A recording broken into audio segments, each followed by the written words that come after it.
കണ്ണൂരിലെ ADM ആയിരുന്ന നവീൻ ബാബുവിന്റെ മരണത്തിൽ കുറ്റപത്രം ഒരാഴ്ചക്കുള്ളിൽ സമർപ്പിക്കുമെന്നാണ് അറിയുന്നത്. നവീൻ ബാബുവിന്റേത് ആത്മഹത്യ തന്നെയാണ് എന്നും പ്രേരണ PP ദിവ്യയുടെ പ്രസംഗമാണെന്നുമാണ് കണ്ടെത്തൽ. നവീൻ ബാബുവിനെ യാത്രയയപ്പ് യോഗത്തിൽ അപമാനിക്കാൻ ആസൂത്രണം നടത്തി ദൃശ്യങ്ങൾ ദിവ്യ തന്നെ പ്രചരിപ്പിച്ചതിന് ഫോണിൽ നിന്ന് തെളിവുകൾ കിട്ടിയെന്നും കുറ്റപത്രത്തിൽ പറയുന്നു. പ്രാദേശിക ചാനലിനെ വിളിച്ചു വരുത്തിയതും ദിവ്യയാണ്. ഇനി കേസിൽ ലഭിക്കാനുള്ളത് രാസപരിശോധനാ ഫലം മാത്രമാണ്. കേസിൽ 82 സാക്ഷികളാണുള്ളതെന്നും കുറ്റപത്രം വ്യക്തമാക്കുന്നു. അതേസമയം ഈ കേസിലെ നിർണായക വ്യക്തിയായ പെട്രോൾ പമ്പ് ഉടമയെന്ന് പറയപ്പെടുന്ന പ്രശാന്തിനെ ഈ കേസിൽ പ്രതിയാക്കിയിട്ടില്ല.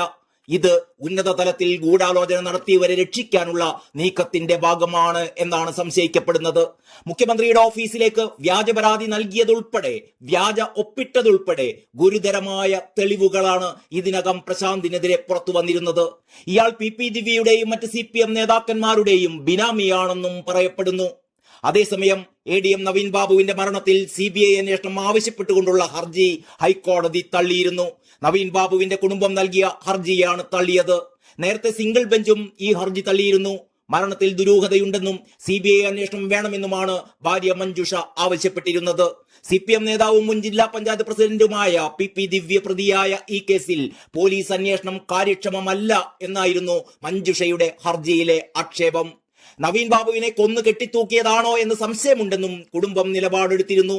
എന്നാൽ അന്വേഷണം നേരായ വഴിക്കാണ് എന്നും ആത്മഹത്യയെന്നുമാണ് പോസ്റ്റ്മോർട്ടം റിപ്പോർട്ടെന്നുമായിരുന്നു സർക്കാർ നിലപാട്.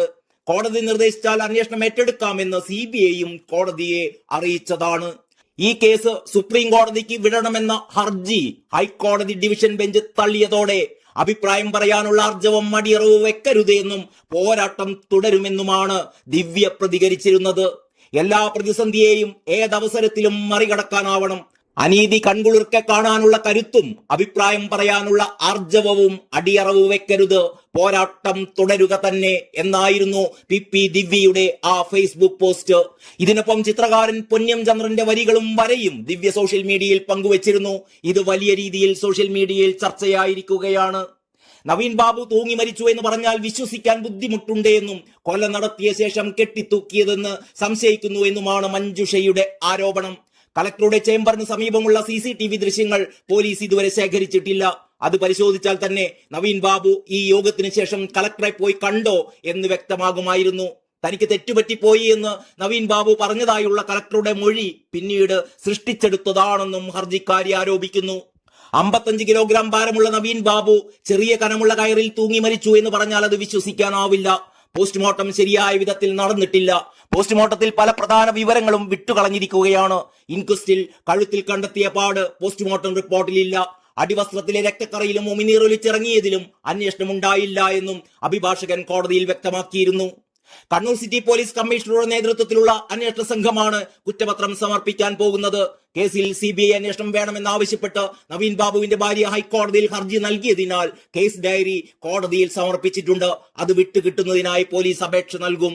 കണ്ണൂർ ADM ആയിരുന്ന നവീൻ ബാബു ജീവനൊടുക്കിയത് കഴിഞ്ഞ ഒക്ടോബർ 14 കളക്ടറേറ്റ് കോൺഫറൻസ് ഹാളിൽ നടന്ന യാത്രയയപ്പ് യോഗത്തിൽ മുൻ ജില്ലാ പഞ്ചായത്ത് പ്രസിഡന്റ് PP ദിവ്യ അധിക്ഷേപിച്ചത് കാരണമാണ് എന്ന് തന്നെയാണ് കുറ്റപത്രം നൽകുന്ന സൂചന. അതിനാൽ PP ദിവ്യ മാത്രമാണ് ഈ കേസിലെ പ്രതി. നവീൻ ബാബുവിനെതിരെ കൈക്കൂലി ആരോപണം ഉന്നയിച്ച ശ്രീകണ്ഠാപുരം ചെങ്കളായി സ്വദേശി PP പ്രശാന്തിനെ കേസിൽ പ്രതി ചേർത്തിട്ടില്ല എന്നത് ഏറ്റവും പ്രസക്തമായ കാര്യമാണ്. ജീവനൊടുക്കാൻ പ്രേരിപ്പിച്ചു എന്നാണ് PP ദിവ്യക്കെതിരെ ചുമത്തിയിട്ടുള്ള കുറ്റം.